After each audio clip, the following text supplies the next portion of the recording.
नमस्ते, प्रणाम। मैं सूबेदार सुधीर राय स्वागत करता हूं आप सबका आपके अपने यूट्यूब चैनल क्राइम एंड साजिश में।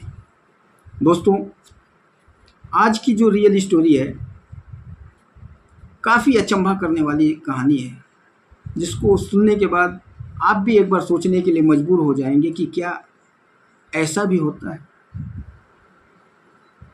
एक पति जो अपनी ही पत्नी के खून के इल्ज़ाम में, मर्डर के इल्ज़ाम में 3 सालों से जेल में बंद है और उसकी पत्नी आज भी जिंदा है। और सिर्फ जिंदा ही नहीं है, अपने दोस्तों के साथ, अपने यारों के साथ मौज मस्ती कर रही है। इसी 7 तारीख को पुलिस ने उसे यूपी के बलिया से गिरफ्तार किया। कहानी को विस्तार से बताएंगे। उससे पहले मेरा आप सबसे निवेदन है कि चैनल को सब्सक्राइब कर लीजिएगा। अगर वीडियो अच्छा लगे, कंटेंट अच्छा लगे तो कमेंट बॉक्स में अपना राय ज़रूर दीजिएगा। दरअसल कहानी की शुरुआत होती है बिहार के गोपालगंज ज़िले से, जहाँ पर एक व्यक्ति होता है जिसका नाम होता है सुनील कुमार चौहान, और उसकी पत्नी जिसका नाम होता है लता देवी। दोनों की शादी 2009 में होती है। काफ़ी धूमधाम से शादी होती है। जब लता देवी शादी करके सुनील कुमार चौहान के पास आती है तो उसके घर में बहुत स्वागत होता है उसका। हर परिवार का हर सदस्य उसके साथ काफ़ी प्रेम से और खुशनुमा माहौल में रहना चाहता है। बहुत प्यार दिया जाता है उसे। समय बीतता है। कुछ दिनों के बाद लता देवी अपनी पति से कहती है कि चलो शहर में चलते हैं और वहाँ पर आप कुछ काम धंधा करिएगा और हम लोग वहीं पर रहेंगे। पति भी उसकी बात मान जाता है और ये दोनों लोग नज़दीकी शहर में चले जाते हैं और वहीं पर रहते हैं। किराए का एक मकान लेते हैं और अपने जीवन की डगर पर आगे बढ़ते हैं। धीरे धीरे समय बीतता जाता है और उनको 2 छोटे छोटे, एक लड़का और एक लड़की, संतान के रूप में प्राप्त होते हैं। मानो उनके जीवन में और खुशहाली बढ़ जाती है। पति पत्नी में अगाढ़ प्रेम होता है। एक दूसरे के लिए जी जान से एकदम जान देने के लिए भी तैयार होते हैं। लेकिन अचानक उनके जीवन पे किस तरीके का ग्रहण लग जाता है, क्या होता है उनके साथ कि उनकी पत्नी धीरे धीरे काम वासना में लिप्त होने लगती है। उसके अगल बगल के पास पड़ोस के जो कम उम्र के लड़के होते हैं उनके साथ उसका संबंध बनना शुरू हो जाता है और देखते ही देखते वो पास पड़ोस के मोहल्ले के कई लोगों के साथ अवैध संबंध स्थापित कर लेती है। कपड़े की तरह से अपने यारों को, अपने दोस्तों को बदलने की आदत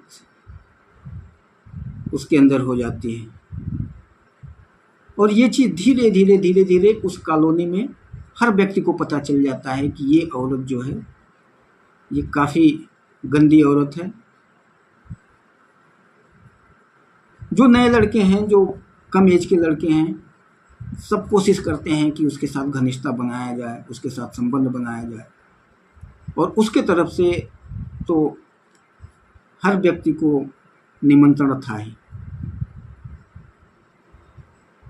कुछ दिनों में ही काफ़ी बदनाम हो जाती है वो, और ये बदनामी का छींटा उसके पति के चेहरे पर पड़ने लग जाता है। और जब उसके पति को ये चीज़ पता चलता है तो पत्नी को काफ़ी समझाने की कोशिश करता है, बहुत मना करता है कि ऐसा मत करो, ये सब चीज़ें काफ़ी गलत है, इससे हमारी तो बेइज्जती हो ही रही है, बच्चे हमारे धीरे धीरे बड़े होंगे और इनके जीवन के ऊपर इसका विपरीत असर पड़ेगा। लेकिन पत्नी तो हवसी हो चुकी थी, उसके हवस का भूख और दिन पर दिन बढ़ता ही जा रहा था। पति की कही हुई किसी भी बात का उसके ऊपर कोई असर नहीं पड़ता। एक दिन पति बाहर से आता है तो देखता है कि घर में 2-3 लोग हैं और पत्नी के साथ आपत्तिजनक स्थिति में पड़े हुए हैं। पति आग बबूला हो जाता है, मारता पीटता है। तो बाकी जो लड़के 2-3 थे वो तो भाग जाते हैं, पत्नी को काफ़ी मारता पीटता है, गालियां देता है।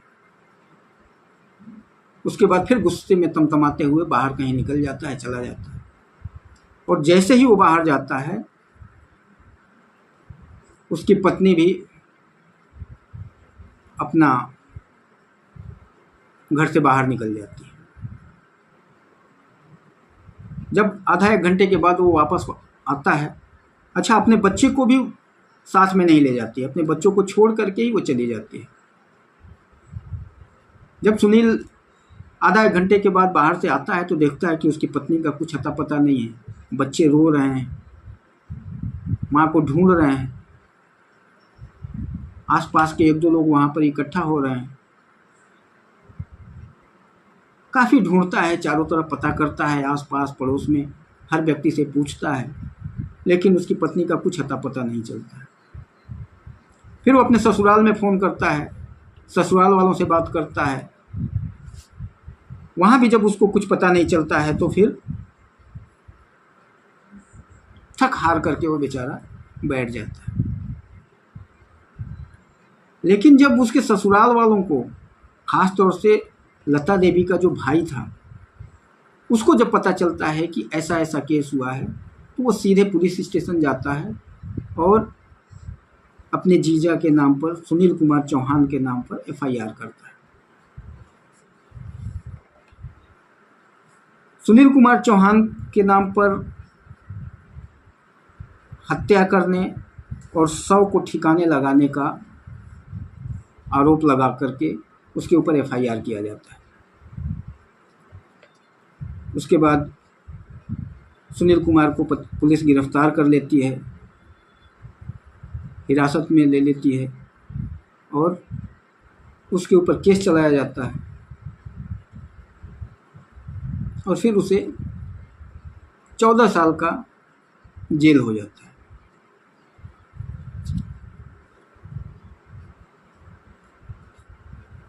लेकिन तभी एक ऐसी घटना घटती है कि उसके 6 महीने के बाद ही एक वहाँ का थाना इंचार्ज चेंज होते हैं और एक तेज तर्राज पुलिस इंस्पेक्टर उस थाने का चार्जभार संभालते हैं और जितनी भी पुरानी केसेस थी सबकी फाइल मंगाते हैं, सभी केसों को पढ़ते हैं, उसके बारे में समझते हैं। तो ये जो केस थी उनको काफ़ी अचंभा करने वाली केस दिखती है, जिसमें कि एक औरत का खून हुआ है, लेकिन आज 2 साल बीत चुके हैं, लेकिन न उसकी बॉडी का शिनाख्त हो पाया है और न ही वो जिंदा मिली है। तो आखिर ये गई कहाँ? परेशान होते हैं, काफ़ी सोचते हैं कि ये केस क्या हो सकता है। और फिर जो वो काम करते हैं वो काफ़ी एक समझदारी का कदम होता है और वो लता देवी के भाई के फ़ोन, उसके जिसका नाम होता है चंद्रभूषण, उसके फ़ोन को टेप करते हैं, उसकी कॉल रिकॉर्डिंग मंगवाते हैं।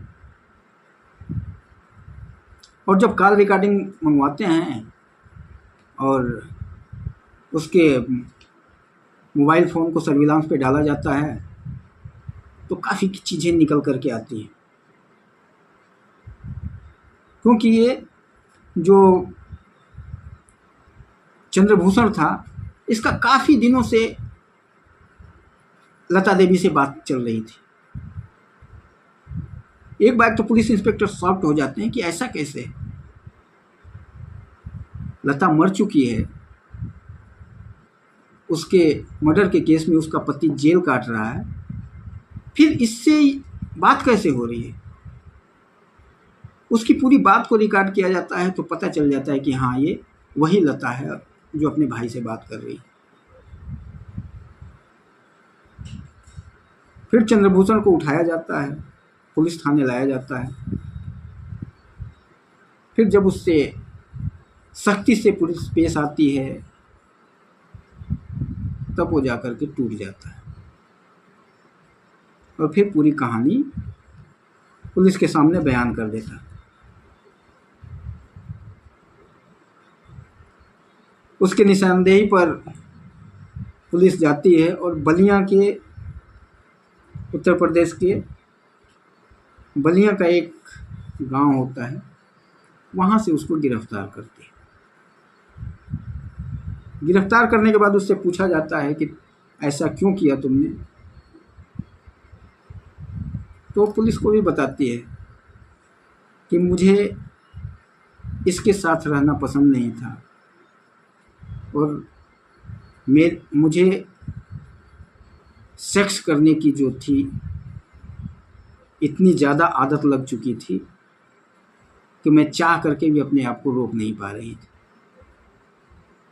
और मैं वही काम आज भी कर रही हूँ। पुलिस इंस्पेक्टर काफ़ी समझाते हैं उसको कि तुम्हारे दो दो छोटे छोटे बच्चे थे, उनके भविष्य के बारे में, उनके बारे में तुमने कुछ नहीं सोचा। ये नकारा औरत होती है, हवस की पुजारिन होती है।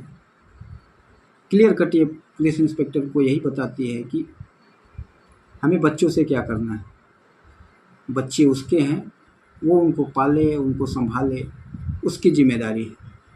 मेरी ज़िंदगी है और मैं अपनी ज़िंदगी अपने हिसाब से ही जीऊँगी।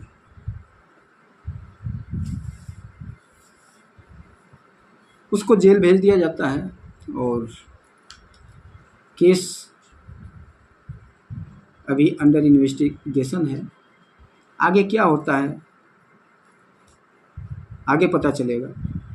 लेकिन इस तरह के दगाबाज, दरिंदे इंसान, औरतें जो आज समाज में घूम रही हैं, इन सब से हमें बचने की ज़रूरत है।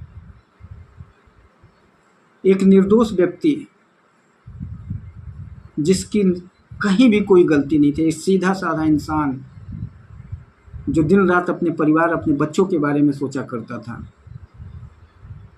उसको गलत तरीके से, मनगढ़ंत तरीके से फंसा करके और उसकी ज़िंदगी को बर्बाद किया गया। पुलिस ने कोर्ट में एक अर्जी दाखिल किया है सुनील की रिहाई के लिए और 2-4 दिन में हो सकता है उसके ऊपर कोर्ट का निर्णय आ जाएगा और वो रिहा होगा और अपने बच्चों के साथ मिलेगा। तब तक से उसके दोनों बच्चे, जब से वो जेल में था, लड़का और लड़की, अपने उसके एक छोटे भाई मतलब कि अपने चाचा के पास थे और चाचा ही उनको पाल पोस रहे हैं। बस कहानी की एंड यही होती है। हम आशा करते हैं कि सुनील कुमार जल्दी से जल्दी रिहा होकर के और अपने बच्चों से मिलें और बच्चों को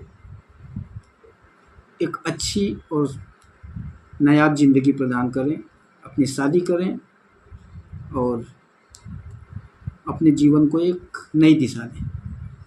इसी के साथ इस कहानी को ख़त्म करता हूँ। वीडियो अच्छा लगेगा तो कमेंट करिएगा। तब तक के लिए जय हिंद, जय भारत, वंदे मातरम।